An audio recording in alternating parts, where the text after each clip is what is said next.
ඔයාලට කියලා දෙන්න දෙයක් තියෙනවා මේ වීඩියෝ එකෙන්. ඔයගොල්ලෝ හොඳට බලන්න මේ වීඩියෝ එකේ සිද්ධ වෙලා තියෙන්නේ මොකක්ද කියලා. ඔයාලා පදින බයික් එකෙත් චේන් එක ගොඩක්ම බුරුලේ තියෙනවා නම් හරි එහෙම නැත්නම් මෙන්න මේ චේන් ස්පොකට් සෙට් එක ගොඩක්ම ගෙවිලා තියෙනවා නම් හරි මෙන්න මේ විදිහට චේන් එක පනින්න ඉඩකඩ තියෙනවා ගොඩක් වැඩි. එහෙම පැන්නොත් එහෙම අනිවාර්යයෙන්ම චේන් එක මෙන්න මේ ඉස්සරහා තියෙන හවුසින් පළුව පුපුරලා යනවා. දැන් මේ බයික් එකේ සිද්ධ වෙලා තියෙන්නේ අන්නේ දේ. මේකේ ගොඩක්ම චේන් එක බුරුල්ල තිබ්බේ වගේ තමයි චේන් ස්පොකට් සෙට් එකම ගෙවිලා තියෙන්නේ. ඉස්සරහ එක නම් පොඩ්ඩක් හොඳයි. ඉස්සරහ එක දාලා තිනවා. පිටිපස්සේ ස්පොකට් එකේ උනාට ගෙවිලා තියෙන්නේ. මේකේ පිටිපස්සෙන් තමයි පැනලා තියෙන්නේ චේන් එක.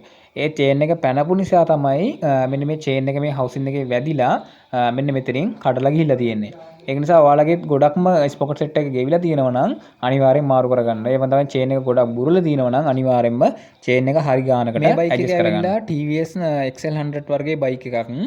මෙන්න මේ විදිහට චේන් එක පැනලා මේ හවුසින් පළුවට ඩැමේජ් වෙන්න බයික් එක මොකක්ද කියන එක අදාළ වෙන්නේ නැහැ. ඕනම බයික් එකක එක්ක චේන් එක බුරුල්ලේ හරි එහෙම නැත්නම් ස්පොකට් සෙට් එක ගොඩක්ම ගෙවිලා හරි තිබ්බොත් එහෙම චේන් එක පැනලා මෙන්න මේ හවුසින් පළුවට සිද්ධ වෙන්න තියෙන හානිය ගොඩක්ම වැඩි.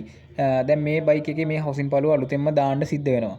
මේ විදිහට හවුසින් පළුව ගොඩක්ම ඩැමේජ් වුණොත් ඔයාලගේ බයික් එකෙත් අලුතෙන් දාන්න වෙනවා. එහෙම නැත්නම් පොඩි ඩැමේජ් එකක් තියෙනවා නම් ගම් පාරක් දාලා, ඒ කියන්නේ ගම් ටිකක් දාලා වහලා පොඩ්ඩක් ෂේප් වෙන්න පුළුවන්. නමුත් හරිම විදිය හරිම ක්‍රමය නම් ඉතින් හරියටම හදනවා නම් 100%ක්ම හවුසින් පළුව අලුතෙන්ම දාන්න සිද්ධ වෙනවා. එතකොට ඕගොල්ලන්ට ලොකු ගාණක් වියදම් කරන්න වෙනවා.